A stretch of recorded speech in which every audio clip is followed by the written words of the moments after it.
Welcome to Fans of the Forge. I'm Chris. To my right we have Teresa. To my left we have Sean. And calling in via Skype today we have Ethan Kempf. Thank you for joining us, Ethan. You are most welcome. Thank you for having me. So for those who may not know, Ethan is the champion of Forge and Fire Season 5, Episode 7, the Karabela. And it was a heck of an episode. It was one of the very first episodes that we did when we started doing the podcast. So before we go any further, we're going to apologize for the comments we may have made about you during that episode, calling you a weirdo hippie. We had a lot less knowledge at the time of what was going on in the show, so we filled in more with just more general, kind of almost mean comments sometimes. And we've completely gone away from that for the most part, so we apologize. I don't think you were offended. You seemed to be pretty, you took it okay when you messaged me, so, but I just wanted to... I appreciate that. For the most part, I just found it amusing. I am most definitely a complete weirdo. I feel that I'm too violent by nature to be a hippie, but a weirdo, totally. Right. Well, hey, that works for us. That's clear. Yeah. So let's get right into your episode here, Ethan. First things first, as you may know, we make picks when we do these wrap-ups, and Sean actually picked you to win this one. Yeah, I picked you, man. Sean got a point. Discerning taste, Sean. Thank you very much. Yes.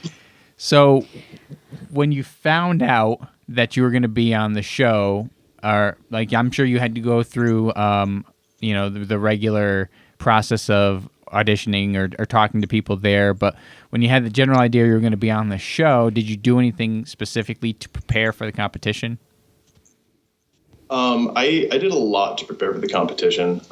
So before, like a month before I went to film, I completely stopped working on any, like production knives, no customs, none of that. I went through and I watched every episode and I took notes on what people did correctly, incorrectly, and then also realized that no matter what materials they actually give you, it breaks down to a few basic processes, which is to say, like, sand my, canister Damascus, normal Damascus, et cetera, et cetera.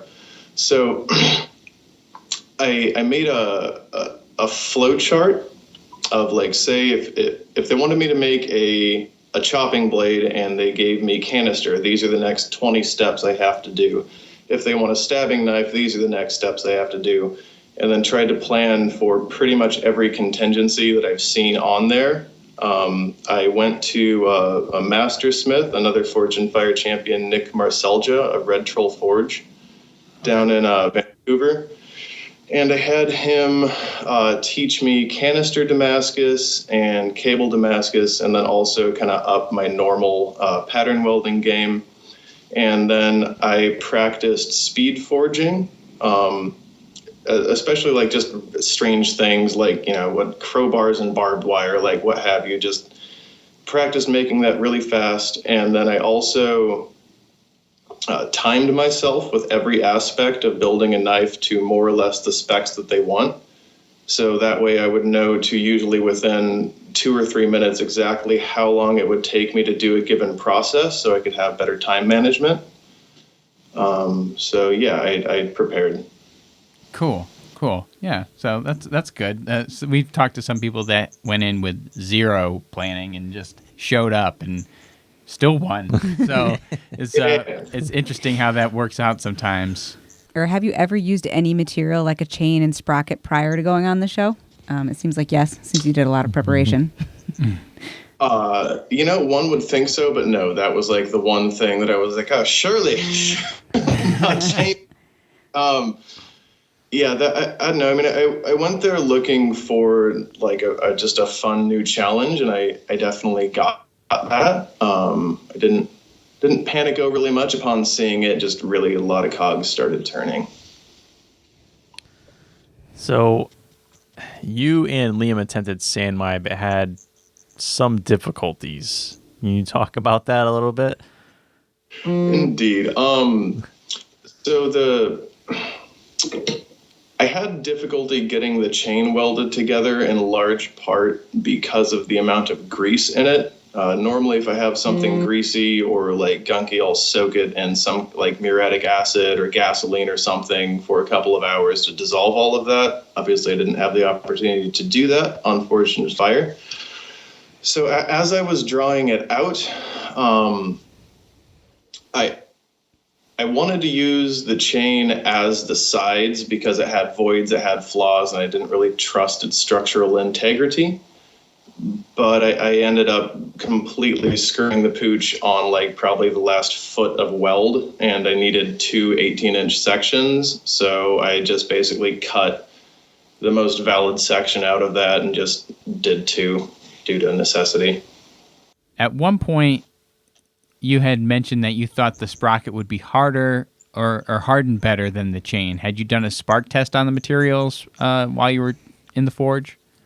No, I intense pressure situation, and I neglected to do that. I mean, my basic theory was that it was probably some kind of high chromium steel. So, like, it probably was hardenable for what it was doing, which proved to be incorrect, but can't really do much about it. What were you thinking when you saw the ice blocks?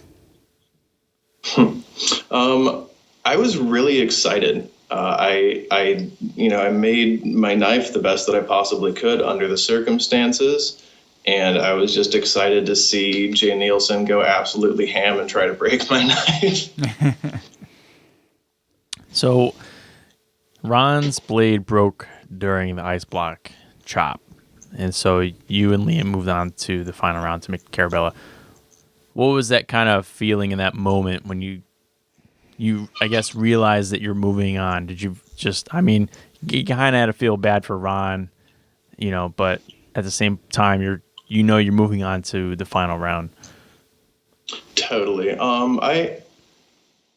I definitely felt like some sympathy for Ron. To be perfectly honest, I kind of expected it. Like, he was next to me, and then watching all the difficulties that he was having during the forging and a lot of the delaminations, I didn't expect the test to go tremendously well. Also, like the very first morning, like 5:30 in the morning before we went to the studio, we're all came outside, and I think all of us introduced ourselves, and I think Liam and I kind of picked each other out as like, you're probably going to end up being my opponent.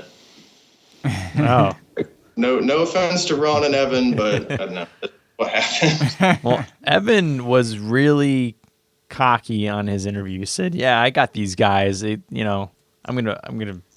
They got nothing on me." They showed him like saying that. Right, and they even in the editing for some of the beginning parts, they kind of make it seem like he knows what he's doing more than the rest of you guys. Like, Right. They kind of like seem to give him a little boost, but then He's the first one out. He was the first one out. He can't follow the rules. Like it's season 5. Like, you should know the rules. I would think a little bit at this point. Like, or, I don't know if it just slipped his mind, but he's saying, well, maybe I'll use it in round 2. Like, to let me do it then, right? No, Yeah. You gotta do it now. It's never worked in the history of Forged in Fire. At one point, I was kind of concerned, during the knife building process in round 1, and there was like a half an hour to go, and I passed by a spot where he was working, and I saw the entire sprocket cut in half with none of it taken out, and I was kind of like, well, all right, cool, kid. I'm not going to say anything. This is a competition. Oh yeah, it's a you don't want to give an unnecessary advantage at that point, but Well, I mean, and I rewatched the episode today, and he wasn't sure what to do with it. I'm thinking, just try to make a guard or something. He was having trouble. He's trying to cut it with a torch, and he's having trouble. But like, I'm just like, dude, like, I don't know if it was Evan that. Someone had the angle grinder was like going at the sprocket and like finally cut it in half. Was it you? Oh, yeah. Yeah, I'm sorry. So like, I'm just like, all right, well, use the power tools that are around. Like, just do something. Like, just get a piece of metal on there, right? Don't chance it. But that's just me thinking outside. I'm not competing at the time, so I know things change when you're in the forge at that moment, but don't leave it to chance. You know. No. Yeah, it's definitely easy to have things slip your mind in there. Probably 125 degrees, just ambient temperature, hotter near the forges, and I'm sure you've heard this from other people, but like in addition to there's like probably 30 crew members in there, and everybody's staring at you. It's really odd, especially I think to people who spend most of their time alone in like a garage or a workshop. It's a little disconcerting. Yeah, that's different. So you moved on to the final round, and it goes to your home forge, and you have no power tools. It's all going to be done by hand. And we had one note that you blew fireballs, praying to the fire god to bless your work. I may have made some of that up as I was re-listening to my own recap of what we did there. So what was the fireball about? Those are entirely accurate. Like I did actually do both of those things. Oh, great. So I didn't make it up. So that being said, when you were working at the home forge for those 5 days, there was very little footage of it. So typically we've come to find out that when they don't show a lot of footage, it means there probably wasn't any issues. But that's what I'm going to ask you now. Were there any major issues that you had during those 5 days that just didn't make it into the show? Honestly, no. It went really smoothly in large part. So a lot of it were processes I'd never tried before. Like, I've never forged an integral eagle claw guard. I've never made a thumb ring. I've never done a fuller or a blade that length. So probably 30% of my time that they didn't show was me taking similarly sized pieces of metal and running a couple of tests on it to see like how I should be doing that process. And then once I had that figured out, actually doing it on my sword. So, it went pretty smoothly overall. The one thing is that my dog was robbed. It was terrible. I did a test, and she gave me a high five, and it was glorious, and for some reason that did not make it into the final cut. I thought you were saying that someone stole your dog. Yeah, I just thought, like, what? Your dog was robbed? I was wondering what your dog had to have been robbed. Oh, poor Koo. Yeah. When did you find out about Liam practically burning down his whole shop? I think I found out from him the day after. Oh, okay. Yeah. So I think he made a post on Instagram or something regarding it, but the production crew didn't say anything. The guys on my end didn't really even know. Oh, okay. So, yeah, in the kill test, and I don't know if this made any sense. So in our video online, someone said they stopped watching the show after they saw the tests. Like but we didn't know what test. Yeah, someone commented they stopped watching the show after the test, but it didn't say if it was this test or the ice block test. It made no sense because those are normal tests. But anyway, so it was just like a boar slice, right? And poor Liam, his blade broke. Yours performed well in a kill test. You won. So what did you end up doing with the money? So I bought something I have named Old Crushy, which is a 25-ton hydraulic forging press. Very nice. And it has absolutely changed my life. Like after I've made 320 layer Damascus with a sledgehammer before. Oof. And never again. I can save my rotator cuff for years now. I can do things with this press in 7 seconds. It would take me like 5 hours to do by hand. It's just night and day for efficiency. Awesome. So that was it for our questions in regards to the actual episode here. But I do have those photos that you sent over. and I had put together a few questions about those. In one of the photos that you sent, there was a blade that had rolling waves on it. cool. It's really neat design. So how do you go about that process of putting that design on a blade like that? So that is acid etching. It's dead simple. I don't know why I didn't try it like 2 years ago or something, but essentially you just get the blade finely polished up to at least like 800 grit or so, and then clean it off with acetone, and then you use nail polish and just paint whatever design you want on it, let it dry. And then when you acid etch it, the nail polish acts as a resist, so everything not covered with it gets etched. Oh, okay. Awesome. Yeah, that one is really sweet. And so when we first started talking about having you come on for an interview, you mentioned that you had some interesting usages that these knives were going for. Now, I don't know if that was one of them or not, but the next one we're going to ask you about maybe along those lines. So you want to get into this one, honey? What sort of jaw was used for the sheath that has teeth? So that's an elk jaw.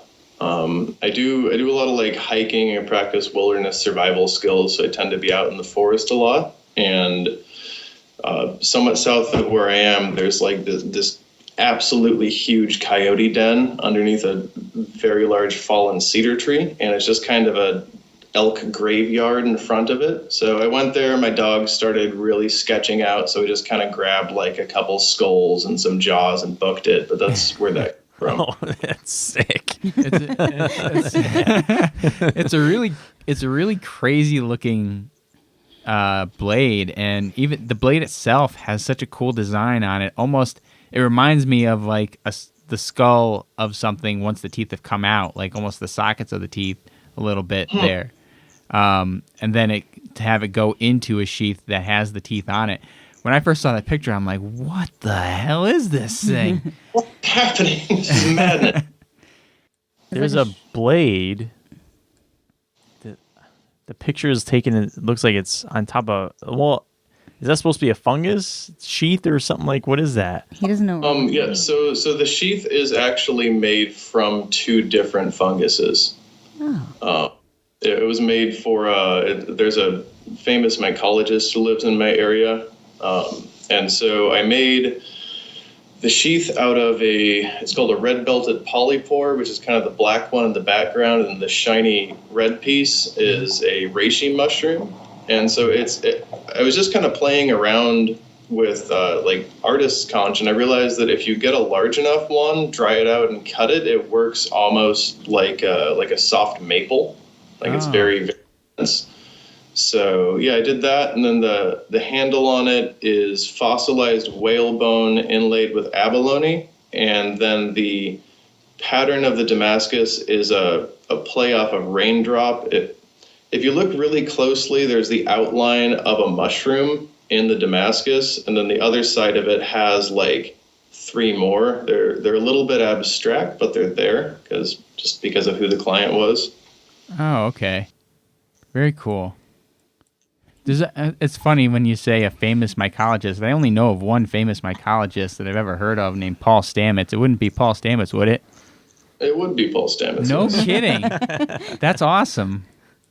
Yeah, I respect the hell out of his work and what he's doing for the world. And I got a commission from his daughter, and then after he saw her knife, he ended up wanting one. So. Oh, really? That's awesome. That's really cool. Thanks. Before I move on from these ones, why don't you tell us a little bit more about some of the ceremonial blades that you've been making and working on? Was that some of the stuff that you mentioned? Yeah. So I'm always looking for new markets and some kind of niche somewhere that has yet to be filled or has very few people filling it. And so it's a little odd, but there's more people practicing like ceremonial magic than you might think around. Like there's I don't know, there's still an active occultist community, like all over the U.S. and all over the world, and so some of the like rituals or traditions or like religions that they have require very specifically made implements, some of which are knives. And there's really only a couple people in the country who are actually making ceremonial knives. So I figured I would just kind of fill that niche, and I started doing a lot of research, and I'm a bit ambivalent as to like the magical efficacy of what I'm making, but basically it's just according to recipes from very, very old books, and they seem happy with them. So, that's really interesting. It's definitely different. And so, like, when you first messaged me that, I was like, I showed Teresa, and I go, "What do you think this is?"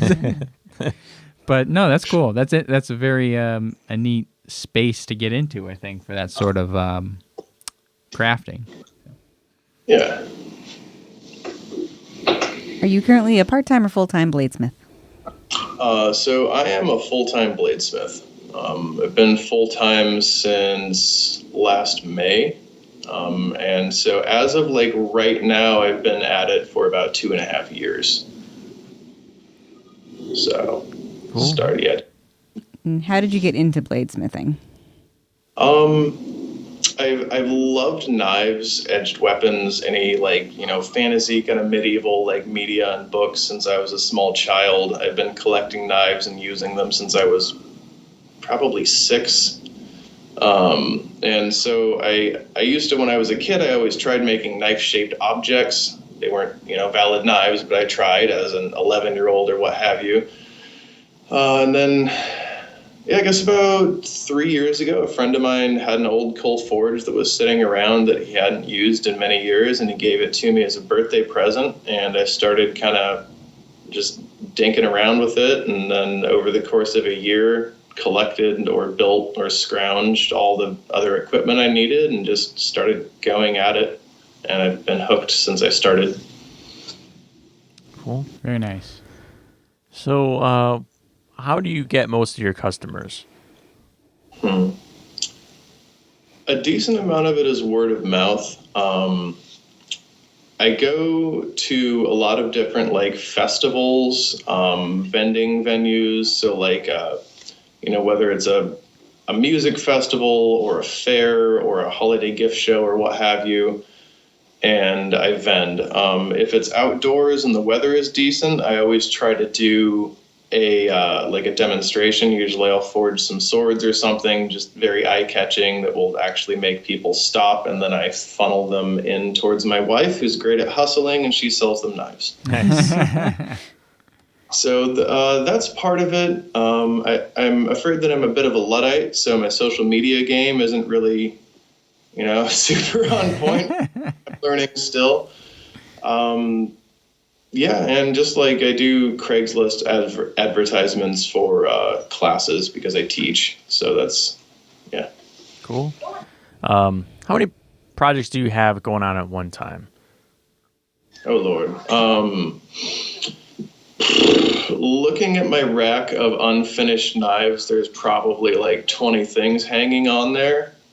However, I either generally do like production knives of one variety or another, or like high-end crazy customs. I try not to make too many like utterly unique things for people unless the price is right, just because it doesn't really work out normally from just an income perspective. So when I'm doing production knives, I'll usually have, for larger things like say chef's knives or what have you, I'll usually do batches of 8. Smaller knives, I sometimes will do batches of up to 20. And I just, so forge all of them, heat treat all of them, grind all of them, etc. So many. I have way too many things going on right now, and I'm not willing. Is there a specific material you like to use when you're making a blade? It depends on what the intended purpose of the blade is. Anything that needs to be large or very tough, I almost always use 5160. It's readily available. It's effective. I know exactly how to work it properly. Thinner things like, chef's knives, paring knives, things like that. I tend to use old bandsaw blades or circular saw blades from lumber mills. So I have probably 160 feet of this stuff. Oh, wow. Nice. Yeah. And I got that in trade. I love trading. I traded a dude 2 knives for a 1,000-foot spool of crane cable, so I can just make cable Damascus until the cows come home. And I don't really. Yeah. Handle wise, I really prefer using natural materials if I can, whether that's wood, horn, bone, things like that. It just kind of goes with my mindset and aesthetic. How long does it normally take for you to make a blade from design to completion? I would say maybe that'd be more of one of your production style blades. Yeah. Okay. So production style blades. I would say the very low end ones. The entry level blades. Let's go with entry level blades. They're still effective. They probably take me maybe an hour and a half, 2 hours to do. A larger, probably say overall 8 or 9 inch sheath knife, probably looking closer to 6 or 7, and then all the way up to I think 72 was my most time consuming project thus far. Oh, okay. Wow. So Chris and I have been talking about trying to get into smithing ourselves in some way, shape, or form. Do you have any good beginner's tips for some guys starting out? Do it. You can watch all the YouTube videos and read all the books you want, but fundamentally, it's a very physical art. The only way to really improve is to actually practice. If you have, I don't know where you're located. Are you in a city, a rural area? Suburbs. Okay. If you can do it without violating noise ordinances too badly, just try your backyard or find a friend who's a little bit outside if that's not going to work. What else? I would suggest buying a first forge. I think propane is a really easy way to go. That's what I use. That's what I think a lot of beginners should be using instead of coal. Propane's plentifully available. You can get a decent one burner entry level forge for under $300. And you can on the cheap you can throw things together and get something done, but I wholeheartedly encourage you to start doing it. I might be biased, but it's incredibly fun. It's worth it. Well, yeah, we've done we took a blacksmithing class, and then we actually worked with Theo Naz Nice. in New York City, and he helped us start on our first knives. So we've forged the points on them, and so that's a continuing project right now. We're looking to see where we can go next to continue working on these knives, because we're doing it in small chunks. But I could say that we thoroughly enjoy the process of doing it, and maybe hopefully soon we'll have more going on with that. Yeah.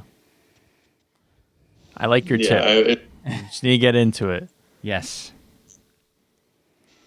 Yeah, man. Yeah, Theo's is an absolute stand-up dude. I met him when I was in New York filming. Absolute wonderful teacher. It's awesome that you're able to go and take lessons from him. Okay, so this one is an interesting one. Do we still ask this one? We haven't. We haven't asked this in a while. Dun, dun, dun. Who's your favorite Forged in Fire cast member? Amanda. Amanda is the best. If you hear this, hello, Amanda. You rule. Although I guess she's part of the crew, really. Well, she that's just fine. We don't Anybody know, that works Amanda. on the show is fine. Yeah, no, she's just so kick-ass. She's like the basically the Bladesmith wrangler. Like, she drives everyone around, snags the food, kind of like babysits, like kicks it with you in the green room because there's usually someone there. But she just a really real person who cared a lot about what she's doing. Awesome. So, Cool. Shout out Amanda. Do you want to be Yeah, a sir. contestant on Knife or Death?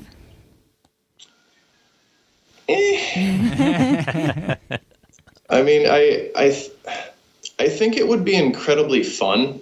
Like, I think that would be an absolutely amazing experience just from a going through like Double Dare for Knives obstacle course.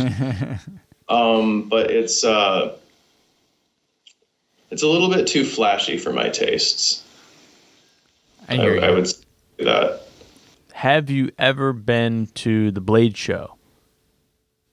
So I have not been to Blade Show in Atlanta. I am, however, next month heading down to Blade West, which should be absolutely fantastic. There's some just world-class makers there, and I'm excited to meet people and show what I can do. I think it'll be Table 5E. Awesome. Cool. Well, Ethan, thanks again for coming on with us. We really do appreciate it. And we appreciate you not holding a grudge against us for calling you a weirdo hippie. I like I've been style. called.